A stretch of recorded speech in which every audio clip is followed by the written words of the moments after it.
మన ఎన్నికల వ్యవస్థను చూస్తే ఒక్కోసారి అపహాస్యం వేస్తుంది. ఎందుకంటే భారత ఎన్నికల్లో ఉగ్రవాదులు చొరబడుతూ ఉన్నా కూడా ఎన్నికల సంఘం చూస్తూ ఊరుకుంటోంది. దాంట్లో ఏమాత్రం రిఫార్మ్స్ రావట్లేదు. మన ప్రభుత్వాలు దాని పరంగా ఏమాత్రం చర్యలు తీసుకోవడం లేదు. తాజాగా జమ్మూ కాశ్మీర్ ఎన్నికలు జరుగుతున్నాయి. అక్టోబర్లో ఈ ఎన్నికలు జరగనున్న నేపథ్యంలో అక్కడి నిషేధిత జమాతే ఇస్లామీ సంస్థ నాయకులు ఎన్నికల్లో పోటీ చేస్తామని ఏకంగా బహిరంగంగానే ప్రకటిస్తూ ఉన్నారు.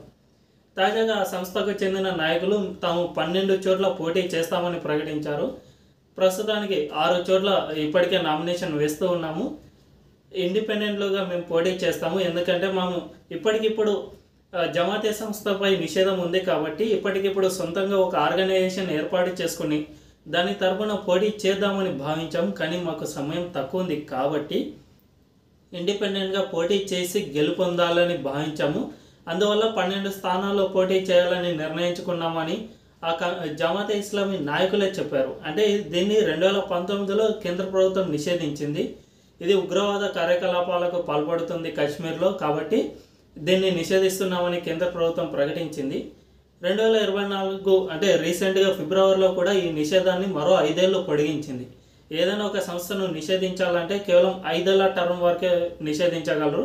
ఆ తర్వాత 5 ఏళ్లకు మళ్ళీ పొడిగిస్తారు. ఆ విధంగా ఫిబ్రవరిలో పొడిగించారు. కానీ ఈ సంస్థపై ఇప్పుడు నిషేధం ఉంది కాబట్టి ఆ సంస్థలోని నాయకులు తాము మళ్ళీ ఎన్నికల్లో పోటీ చేస్తాము, ఇండిపెండెంట్లుగా పోటీ చేస్తామని ప్రకటిస్తూ ఉన్నారు.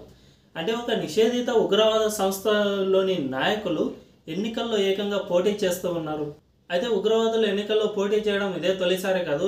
రీసెంట్గా లోక్సభ ఎన్నికల్లో 2 ఉగ్రవాదులే గెలిచారు. ఏకంగా లోక్సభ ప్రతినిధులుగా ఎన్నికయ్యారు. 2019 నుంచి జైల్లో ఉన్న ఇంజనీర్ రషీద్ ఏదైతే ఉగ్రవాదులకు నిధులు అందించిన కేసులో యూఏపీఏ చట్టం కింద అంటే దేశద్రోహం చట్టం కింద జైల్లో ఉన్న వ్యక్తి తాజాగా ఎన్నికల్లో ఇండిపెండెంట్గా పోటీ చేసి గెలిచాడు. అది కూడా ఆషామాషి విజయం కాదు, 2 లక్షల మెజార్టీతో విజయం సాధించారు. అది కూడా ఏదో సాధారణ వ్యక్తిపై పోటీ చేసి గెలుపొందింది కాదు. జమ్మూ కాశ్మీర్లో ప్రధాన పార్టీ నేషనల్ కాన్ఫరెన్స్ అధినేత కుమారుడైన ఒమర్ అబ్దుల్లా పైనే 2 లక్షల మెజార్టీతో గెలుపొందారంటే వీరి ప్రభావం ఎంత మేర ఉందో మీరే అర్థం చేసుకోవచ్చు. అదేవిధంగా పంజాబ్లో అమృత్పాల్ సింగ్ మనందరం చూసాం. ఏకంగా పంజాబ్లోని పోలీస్ స్టేషన్ పైన తన అనుచరులతో తుపాకులు కర్రలతో దాడి చేసి ప్రస్తుతం యూఏపీఏ చట్టం కింద దేశద్రోహం చట్టం కింద జైల్లో ఉన్నాడు. అటువంటి వ్యక్తి పోటీ చేసి గెలిచాడు. ఇతను చాలామంది పంజాబ్లోని యువతకు ట్రైనింగ్ ఇచ్చారని, డ్రగ్స్ అలవాటు చేశారని ఇతనిపై అభియోగాలు ఉన్నాయి. ఇటువంటి వ్యక్తిని కూడా లోక్సభ ఎన్నికల్లో గెలిచారు.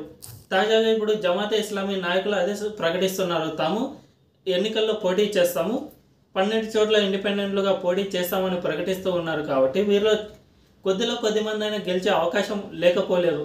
అయితే దీన్ని ఎన్నికల సంఘం ఎలా అడ్డుకుంటుంది ఎవరికీ తెలియదు. అడ్డుకోవడమేమి మనందరం చూసాం. అమృత్పాల్ సింగ్, ఇంజనీర్ రషీద్ ఏకంగా పార్లమెంట్లో ప్రమాణ స్వీకారం కూడా చేశారు. వారు ఇప్పుడు ఎంపీలుగా కొనసాగుతున్నారు. దీన్ని అడ్డుకోవడానికి ఏం చేయాలి? నిజానికి ఈ ఉగ్రవాదులను అడ్డుకోవడం కాదు, వీరిని పూర్తిగా పోటీ చేయకుండా నిషేధించాలి. ఎందుకంటే మనం రాజకీయ పరంగా చూసుకుంటే వీరిని అడ్డుకోవడం ప్రస్తుతం ఉన్న చట్టాల ప్రకారం అయితే సాధ్యపడదు అని తెలుస్తోంది. ఎందుకంటే దీంట్లో చాలా వరకు రిఫార్మ్స్ కావాలి. మనం పిఎఫ్ఐ సంస్థను చూస్తూ ఉన్నాం. పిఎఫ్ఐను కేంద్రం ఎంతో పకడ్బందీగా నిషేధించింది. ఆ సంస్థలోని నాయకులందరినీ జైల్లో పెట్టేసింది. కానీ పిఎఫ్ఐ రాజకీయ విభాగమైన ఎస్డిపిఐని మాత్రం ఏమీ చేయలేకపోయింది. ఎందుకంటే ఎలక్షన్ కమిషన్లోని నిబంధనల ప్రకారం ఒక రాజకీయ పార్టీని కనుక నిషేధించాలి అని అనుకుంటే దానిపై నిర్ణయాన్ని ఎన్నికల కమిషన్ మాత్రమే తీసుకోవాలి. కానీ ఇప్పటి వరకు ఎస్డిపిఐ పైన ఎటువంటి చర్యలు తీసుకోలేదు. పిఎఫ్ఐ నిషేధిత సంస్థ అంటే రాడికల్ ఇస్లామిక్ సంస్థ దేశంలో ఎన్నో చోట్ల అల్లర్లు సృష్టించిన కేసుల్లోనూ, చాలామందిని హత్య చేసిన కేసుల్లోనూ పిఎఫ్ఐ ప్రధాన నిందితుడిగా ఉంది. అంటే ఆ సంస్థ కుట్ర దేశంలో ఎన్నో ఉగ్రవాద చర్యలకు కూడా పాల్పడుతోందని ఎన్ఐఏ, ఈడీ ఇటువంటి సంస్థలన్నీ గుర్తించాయి. ప్రస్తుతం ఈ కేసులపైన ఆ సంస్థలోని నాయకులంతా జైల్లో ఉన్నారు.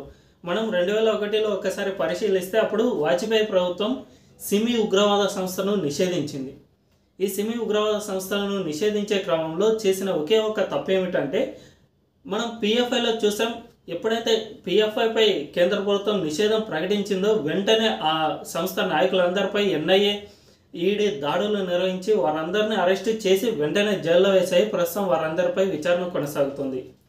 కానీ సిమి ఉగ్రవాద సంస్థను నిషేధించే సమయంలో ఇదేమీ జరగలేదు. కేవలం ఆ సంస్థపై నిషేధం మాత్రమే విధించారు. సో ఆ సంస్థల్లో పనిచేసిన నాయకులందరూ ఫ్రీగా బయటనే ఉన్నారు.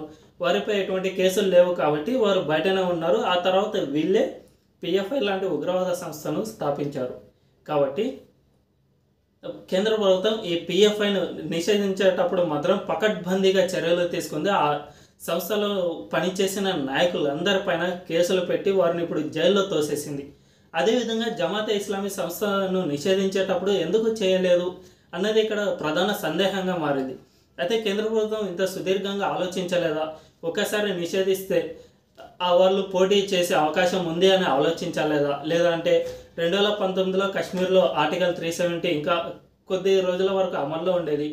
ఆ అమల్లో ఉన్నప్పుడు అక్కడ ఉన్న పరిస్థితులు బాగోలేవు అని వారిని జైల్లో పెట్టలేదా అనేది పూర్తిగా తెలియదు. ఈ కారణం ఏదైనా కానీ ఆ సంస్థ నాయకులపై కేసులు లేకపోవడంతో ఇప్పుడు వాళ్ళంతా బయటనే ఉన్నారు. కాబట్టి వాళ్ళు ఇండిపెండెంట్లుగా పోటీ చేస్తామని ప్రకటిస్తూ ఉన్నారు. కాబట్టి ఈ అంశం అనేది దేశ భద్రతకే పెను సవాల్ విసురుతోంది. ఏ సంస్థ అయినా అంటే ఇప్పుడు ఒక ఉగ్రవాద సంస్థను ప్రారంభించి ఉంటాడు.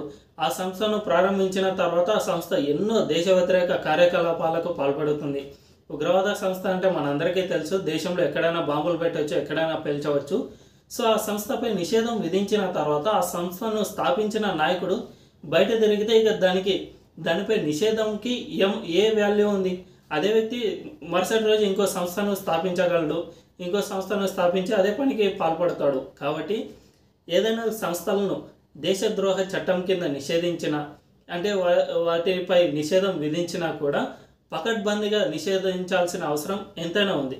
లేకపోతే ఇటువంటి దేశద్రోహులంతా అంటే దేశ వ్యతిరేక కార్యకలాపాలకు పాల్పడిన వారంతా ఎన్నికల్లో పోటీ చేసి గెలుపొందే అవకాశం కూడా ఉంటుంది. వారిస్ పంజాబ్ దే విషయంలో కూడా కేంద్ర ప్రభుత్వం ఇలాగే చేసింది.